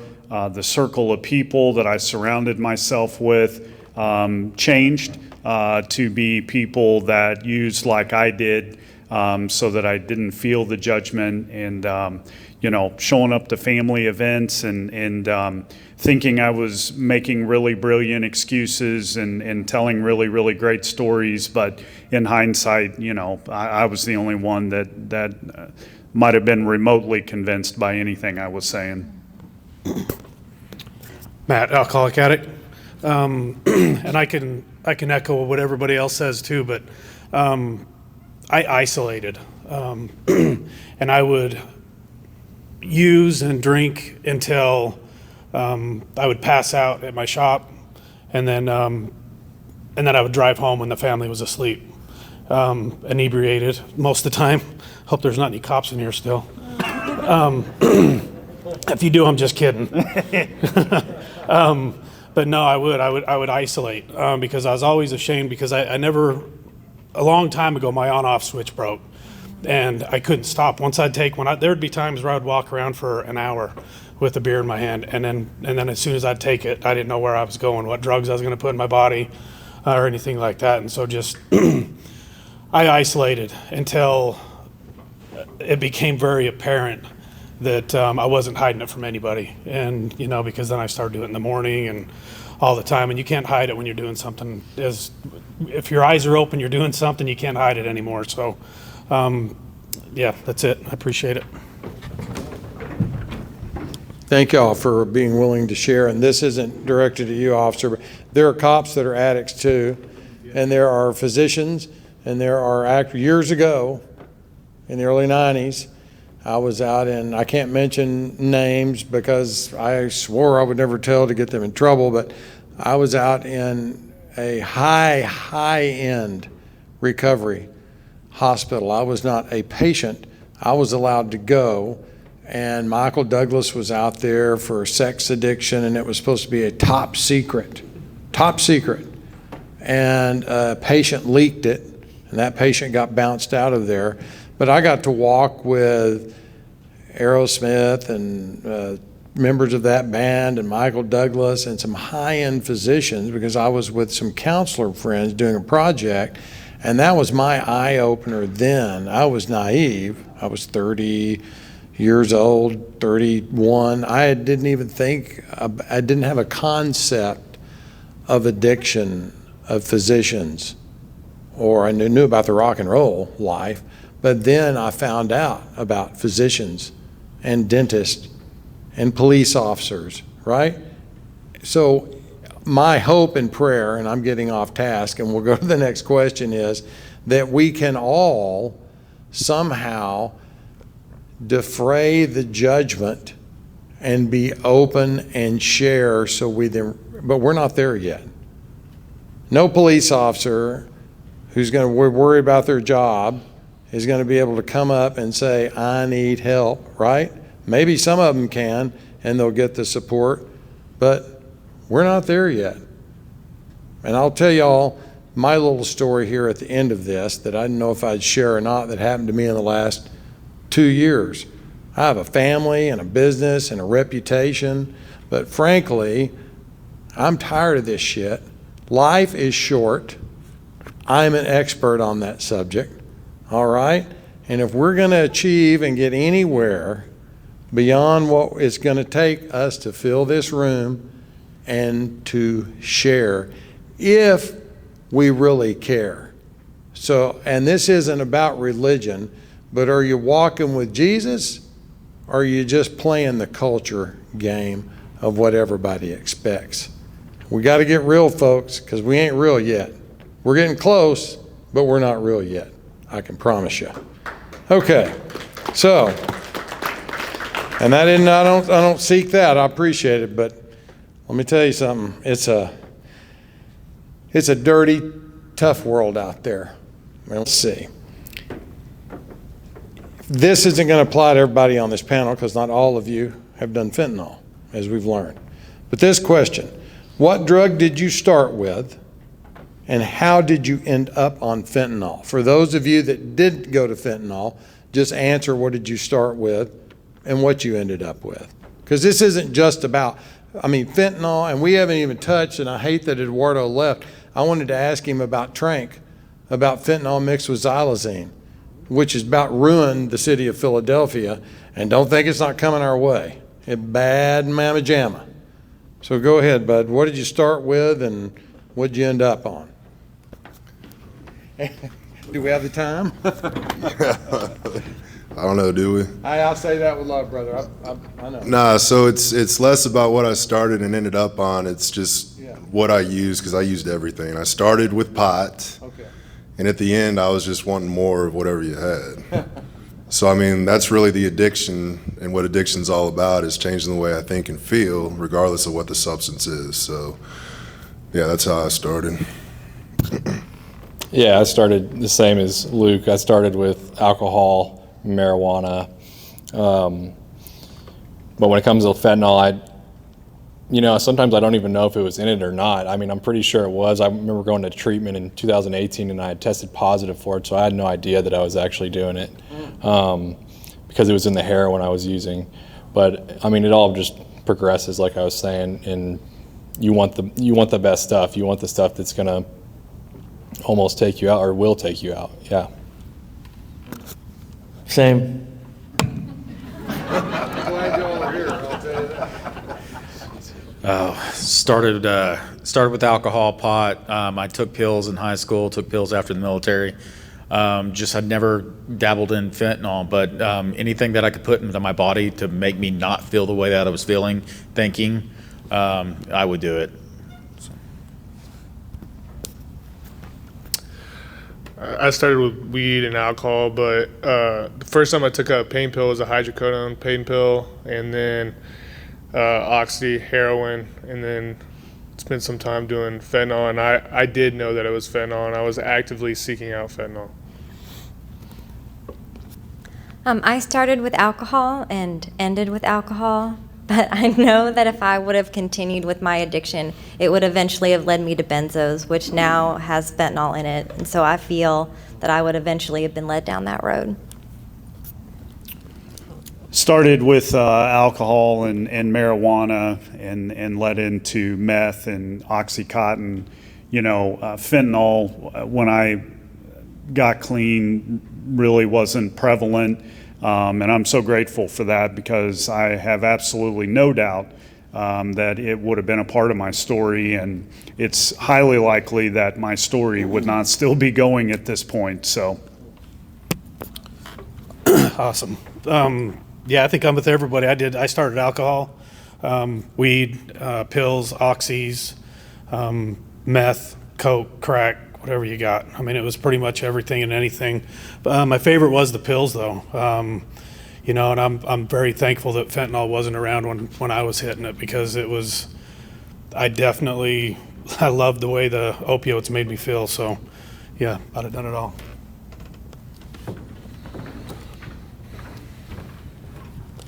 Thanks. The next question on here, I think I'm going to skip this. I mean, what, am I missing something? That's why. Yeah, the insanity around addiction. I mean, that's straight. Okay, I'll share this with you. If you don't know about Trank, xylazine is a veterinary sedative, all right, and they mix it with fentanyl. And so you get the high from fentanyl, but then the Trank just knocks you out. So you're a vulnerable person out, raped, beat up, taken advantage of, right? And then when you wake up from it, you want that high again. But the Trank is literally putrefying and eating at your skin. It's boring holes in your skin into your bones. It's leaving scabs. There are people that are so addicted in the city of Philadelphia right now that they've had their arm and leg amputated from Trank, but they want that next high. And I mean, it is a epidemic up there. And I don't know if any of you officers and y'all, colleague stuff back and forth have taught. I mean, the city of Philadelphia is far from here, but don't think that's not the next thing headed this way. So that's right, the insanity of addiction. You know of all of the risk, but you're going to do it anyway. So the last question on this for y'all, and then we're going to move on to a couple of speakers and talk about losing a loved one, is advice for getting sober and staying sober is the question.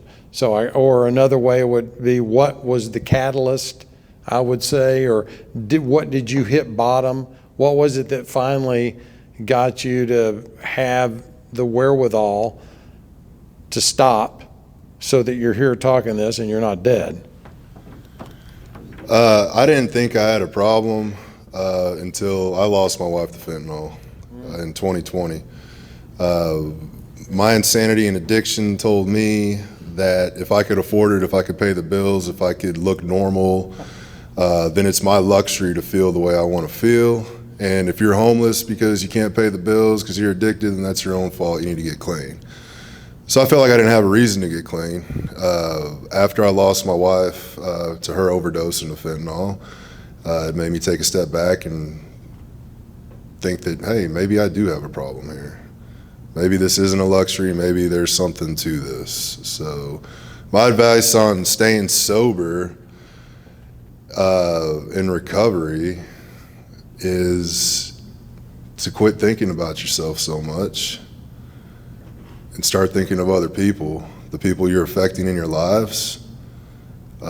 This isn't something, I know that a common theme with addicts that are in active addiction is I'm only hurting myself, right? And that's part of the insanity too. We're destroying lives all around us for the people that love us. So if you can take yourself out of yourself, start thinking about other people and start caring about other people, that's been the biggest part of my recovery, is considering another person. Yeah, I think for me, it's like I was just beaten down into a place of willingness to really do something, because I had tried to get sober on my own so many times, or just try substituting one drug for alcohol or another. But really what it is like, for me, it's finding a group of like-minded people who deal with the same thing. That's who showed me a way out, was that I didn't have to keep living that way, and there was hope on the other side of addiction, and that's what I try and do on a daily basis, is to stay plugged into others that deal with the same thing I've got going on. Yeah. For me, it was just a series of just like different rock bottoms. I felt like that every time I felt like I was at the lowest point, there was something else that would come up. And my dad was in the hospital with cancer, and they didn't want to tell me that because they were so afraid of me going off the deep end, And so everybody else was changing how they behaved around me, and they were, and it just I got the saying like sick and tired of being sick and tired. I mean, I wasn't even getting high towards the end of it. I was just maintaining and not being sick. Like that was my goal, was like, let me just be not sick for as many days as I can this week. And that was what it was. Advice for staying in recovery, it's for me, like, and this is something I like continue to preach to myself, is just contrary action, like doing the things that I don't want to do to make me better for today and the next day. Like it's doing the things that I don't want to do that give me the life that I never thought I could have. So I hit rock bottom, and I was at the end. I was at the end of my rope. I was going to off myself. I was going to commit suicide, and this is where what helped me to come to grips with my addiction issue is that you had said earlier about the hard conversations that you need to have with loved ones, friends, partners, teammates, whatever. I was given the gift of desperation by somebody else that was willing to do the work more than I was willing to, and they got me to Valley Hope. And then once I kind of plugged in and saw people like this up here that had these stories, that kind of, like-minded people that found a way out, I wanted what they had. And I stayed close to the group, just keep doing the next right thing.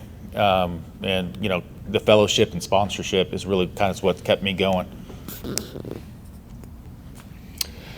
I would say for me, failure after failure of trying to do it my way, and it's not anything that like I, one day came out of my funk and got the strength to pull myself out of addiction. It's quite the opposite. It was to the point where me too, like I either wanted to die or like need to be saved. And it's funny. I was saved. I went to Valley Hope as well. I was totally beaten out of ideas. I didn't think sobriety would work for me. I thought I was terminally unique. I thought my pain was the worst. But I heard somebody that had a similar experience as me and had found a way out. And I think that's the recommendation, is find somebody that's in recovery that has found a way out that you can relate to. And if they're still in recovery and doing this thing, they can help you too if you're ready to be helped. That's what it came down to for me, is that I was ready to take suggestions to stop trying to do it my way. So for me, it was, it got to a point where I couldn't justify my bad behavior fast enough. There's a quote in recovery, and it says, I was declining faster than I could lower my standards. And that's what was happening. It just started to get so bad, and I couldn't figure out a way to explain why I was behaving the way that I was. And that got me into a treatment facility where I had to learn how to ask for help. I was so used to being able to do things on my own. I can handle it myself. But addiction had beat me into a state where I had to ask and be willing to do what people were suggesting that I do, to trust that I didn't have the answers. I also found a lot of hope in the rooms of recovery because I could go in there and just be myself. I didn't have to pretend to be somebody different to gain your approval. Everyone in the rooms of recovery loved me and cared about me and showed me compassion, despite how horrible I felt about myself at the time. And that's where I felt a lot of hope, and I was able to find sobriety. So my gift of desperation came Christmas 2003. Christmas is the only holiday that is mandatory that I show up. That's always been my mom's rule. And, I remember I had a job at the time, and I'd gotten paid maybe 8 days before, but of course I used all of the money on drugs and didn't have a license, and lived 45 minutes from where my mom was at. And fortunately had somebody that would give me a ride to the bus station on Christmas Eve so that I could catch the Greyhound. But I didn't use the night before, but unfortunately I slept all the next day and I missed the bus, So Christmas Eve late, my mom's driving to where I am to pick me up, and I'm making all of those excuses on the way back home as to why I don't have gifts and all these other things. But the real gift of desperation came the next day at Christmas. My grandma, who my whole life was my absolute favorite person. You know, she was declining in health, but I remember sitting next to her and she was like a kid again. She was so excited for Christmas and the gifts and really enjoying the moment. And all I could think about was how physically horrible I felt and how I really didn't want to be there. And so I went back home after that and I decided, I don't know what it is, but something's got to change, you know. And interestingly enough, you know, I was introduced to 12-step fellowships when I was 20 by force from an employer. And I went to rehab the first time when I was 22. But, you know, that's not when I found the gift of desperation. You know, all those times were for somebody else. And with that gift of desperation, I showed up to Valley Hope in Missouri with an open mind enough to say, you know what, I don't really have a lot of faith that what you guys are doing is going to help me, but at this point I'm out of options and I'm willing to try anything.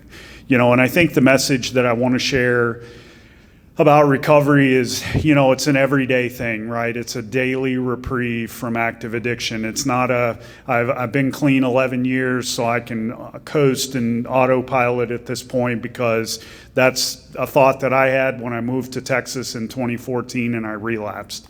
You know, so, you know, it's an everyday thing. It's an everyday decision, just like a diabetic checks their insulin every day, or their blood sugar every day and takes the appropriate amount of insulin. So does an addict, right? And the thing I want to leave with is that if relapse is a part of your story, just keep coming back.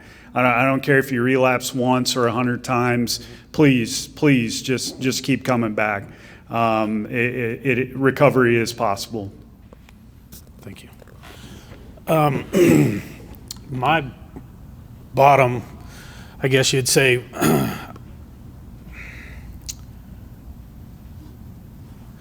I didn't want to wake up anymore in the morning, and I kept, when I'd go to bed, I'd hope I didn't wake up, but I didn't really, that wasn't my desperation. I think my desperation was when other people made it apparent that I needed to go to treatment, because I couldn't stop. You know, and so when my friend called me that day and he told me to try to overdose on crack, I was like, that's a good idea, because that's what I wanted to do. And he said, I don't think you can, but he says, give it a shot. And I did not overdose that night, and I woke up and I realized just how bad my life was. And at this point, I'd try anything. And so I went to Valley Hope and got the help that I needed. And in recovery, I've found, like a lot of people have said in here, is getting around and staying around with like-minded people. You get a sponsor. He guided me through all the 12 steps. The 12 steps worked for me, and they continue to work for me, and working with other people. And just really staying connected with the program, because it's, man, I used to get drunk or high 18, 16 hours a day, and now I use the program about 3 or 4 hours a day, and it's nothing. It's a joy, man. I get to wake up in the morning and I'm happy, I'm excited, and it's just a better way to live, man. And it's, I don't know, it's an honor to be up here, so I appreciate it. Thank all of y'all. Rory, why don't you stay up here, and Christina Pena and Stephanie Halstrom, why don't y'all just all come up here to stay, because y'all are going to speak about losing a family member or a loved one, right?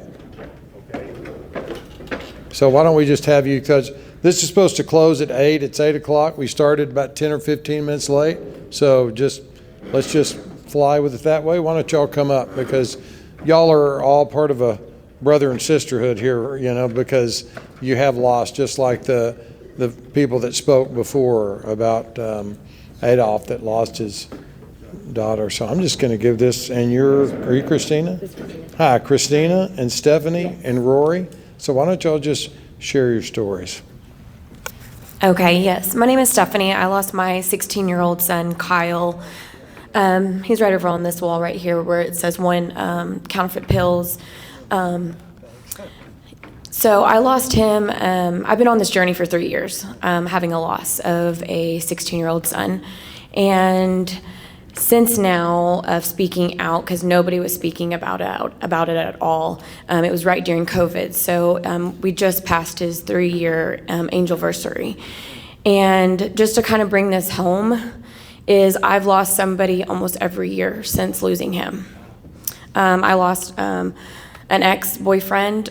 He knew better, he knew, and was in Oklahoma, and I think he trusted somebody as well. And then just recently, 7 days before I'm about to celebrate and try to do something, because I've learned from grief is when you lose someone, you need to do something to honor them and do something to remember them. And it was coming up to his anniversary, and I saw a Facebook post, and everybody was messaging me because I've been speaking about this for 3 years, and lost an 18-year-old daughter for one of my friends, Lexi.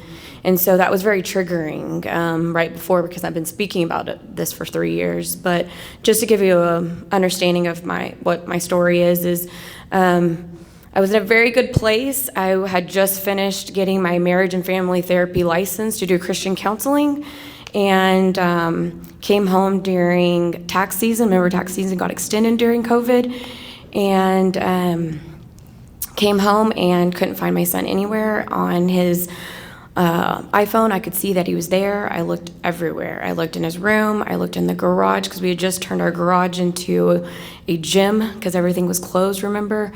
And didn't find him anywhere. And something told me to check the backyard, and the lights were off and it was dark, and I immediately opened the door and saw him laying on the ground and tried to resuscitate him, and had 911. His uncle was calling on the other phone.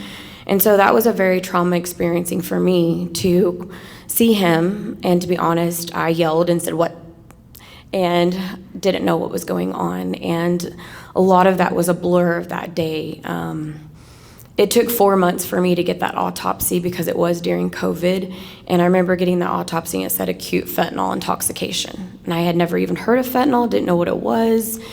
And I Googled. I was one of those people, I had to look up everything, especially being in the counseling field. I knew I had to do something about it. And so after that, I just realized what I would do is on the other side for myself as a counselor. I was like, what would I need to do? And I remember always having like support groups, and I'm so glad that y'all have Valley Hope and Tina's been involved.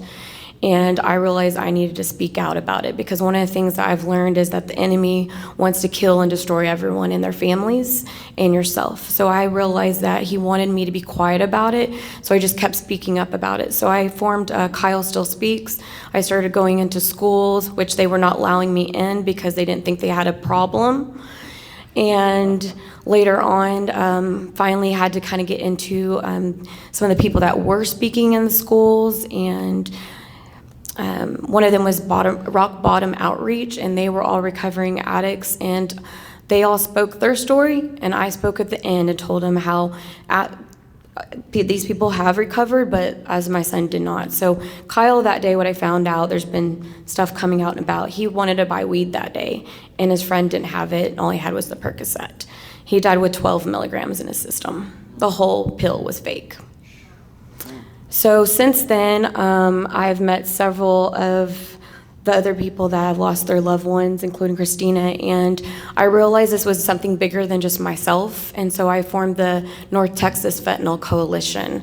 And so we now all have came together, and I remember meeting Tina for her first event. Everybody usually sends me events, and they're like, hey, this person passed away, or if I find something in obituary, when it's a young person, I usually know it's fentanyl involved. So that's usually what I do, is I give the stats and I tell about it. So just to bring this home, because I know some people, they're all telling how they did do it or didn't do it. And one of the things I had to do is I had to have facts.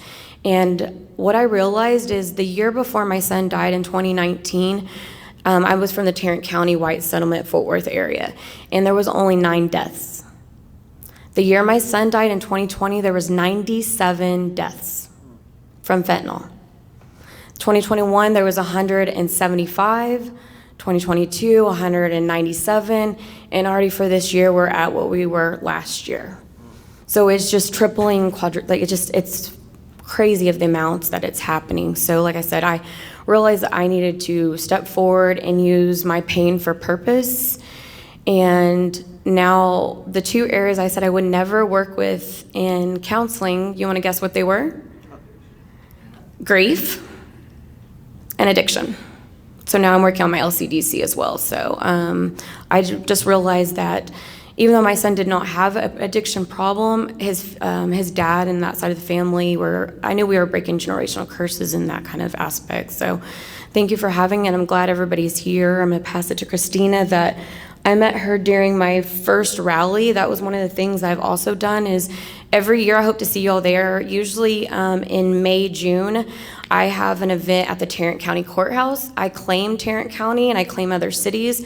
We go into the public city hall councils to call out the mayors, call out the political people that are not coming to our events to see what they're doing and why they're not doing it. And Christina came to the first rally to she realized that when she lost her daughter that she needed to have a voice as well. And I remember the first year when she came, she didn't want to speak out, and I was like, it's okay, I will be your voice. I just need you to hold your sign and just stand there.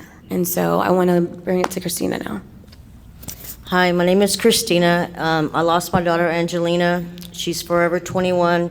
Her picture's back there with the green shirt. My daughter suffered from endometriosis. She suffered with a lot of pain. An ex-family friend offered her a pain pill, which she thought it was an oxy. She had been taking oxy pills. The doctor gave her a 30-day supply. She took half of it and didn't wake up.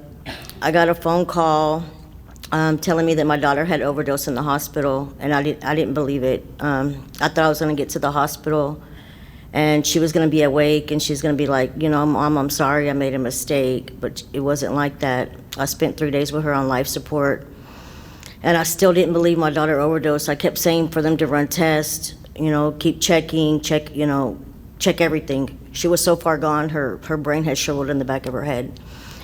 So she was gone, and my daughter, she wasn't a drug addict that I know of.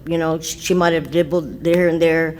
She just had pain. She lived with pain, and she wanted the pain to go away, and ultimately it cost her life. I didn't know what fentanyl was neither. When I got her autopsy back, I had to Google it, and I didn't understand it, because I waited 4 months too. And those whole 4 months, I thought that my daughter had a blood clot. I didn't believe that it was from a pill. I really didn't. I didn't understand it. And when the autopsy came back, when I Googled it, I'm still like, well, what is this? I didn't understand. And I had to educate myself, and that's when I met Stephanie. I met her at a mental health awareness event, and started educating myself so I can educate others. Losing a child is very hard. I have other children. I do educate them. I have a younger son. We have to get in their phones. We can't be their friends. We have to, we got to educate ourselves a lot, and so that, this will not happen to another family, or a friend or anything. It's very hard to lose a child. That's it. Okay. So my story is a little bit different. It's not a family member. Well, it might as well be a family member. Folks in recovery are.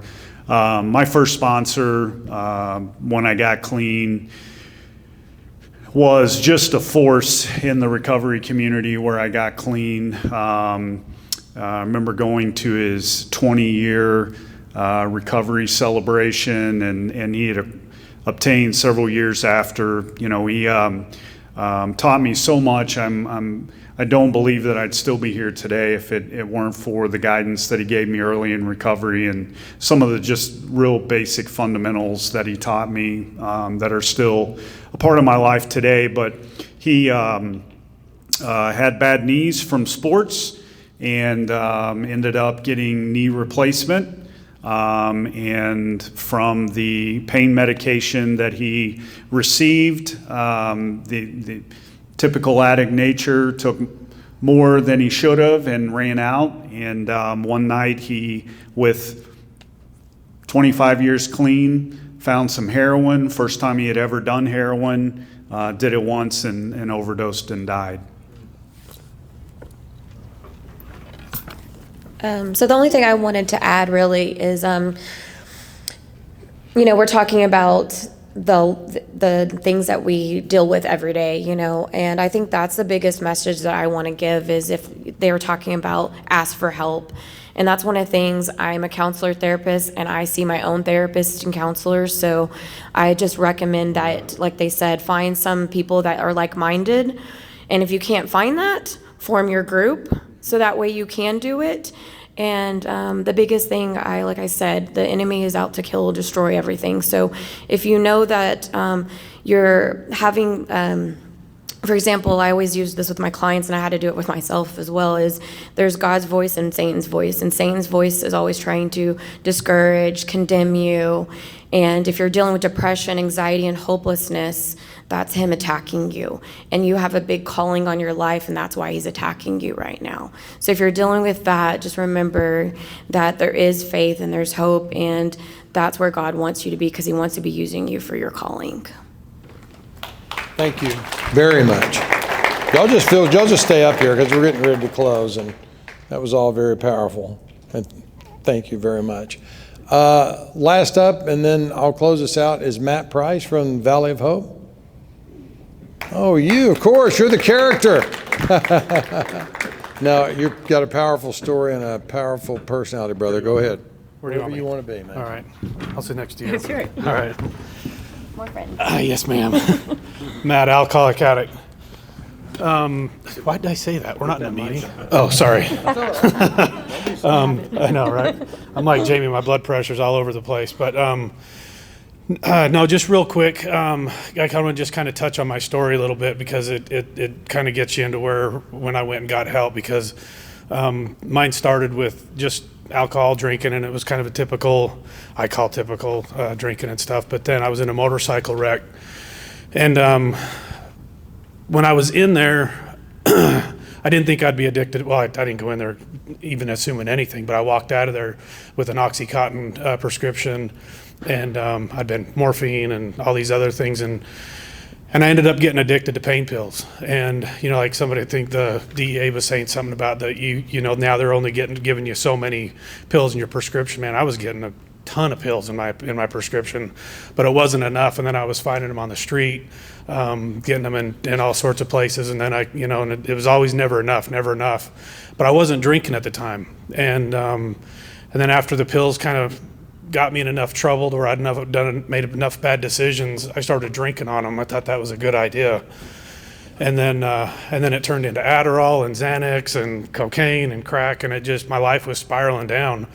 And a buddy called me one day and says, "You're going to go to treatment." And I said, "Okay." And I went to Valley Hope, and Valley Hope saved my life, man. I mean, it is, if you know of anybody or are in that situation or anything that you need help, please don't be scared, because I was scared of a long time to get help because I was ashamed, and I didn't think that I would be able to change. I thought I was going to be that person for the rest of my life. But going in there and just giving up and letting somebody else tell me how to do things changed my life. And Valley Hope gave me those tools to be a better person and and get out of there. But if I do have one thing to tell somebody, just because you go to treatment doesn't mean life's going to be easy. Because after I got out of treatment, I'll be honest, my life sucked. Because once I left treatment and got off the drugs and alcohol, then my real alcoholism and drug addiction really kicked in, because I didn't have, well, I did, it was still there, but I had made the choice that I wasn't going to use the drugs and alcohol to block out my thoughts anymore, and my obsession in my mind was driving me nuts. But as what I did, I had a sponsor.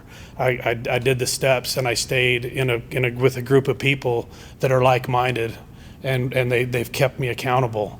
And and just doing those things, it's saved my life, you know, and it's done a lot of good things for me, and it's enabled me to do a lot of things, and I'm forever thankful for Valley Hope. So if you do need help or need anything that do it, or any other treatment centers, you know, if you're not around the area or whatever, please reach out and get the help you need, because it's there, and I'm forever grateful for it, man. And I'll do anything I do. And I was thinking about this, I didn't know how to say it, but I want to come here next year and see every chair filled in here, because this awareness has to get out there.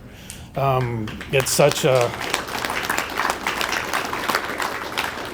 it's like people don't want to speak about it. They don't want to say anything. You know, you post something on Facebook or social media, you know, you can post something funny and you'll get 700 likes on it, and all of a sudden you post something about fentanyl or drug addiction or alcoholism, and it's like crickets. Nobody wants to talk about it. They all turn their head and they're like, oh, geez, it's like taboo, you know. But we've got to figure out a way to be able to get this out there more and not have people so ashamed, man, because I know a lot more people are affected than just me, because I affected everybody that was around me. And I'm surprised they're not drug addicts now because of just hanging around me. But, you know, it's a cool thing. So I've taken up enough of your time, and I appreciate it. And Mark, here you go. All right. Thank you.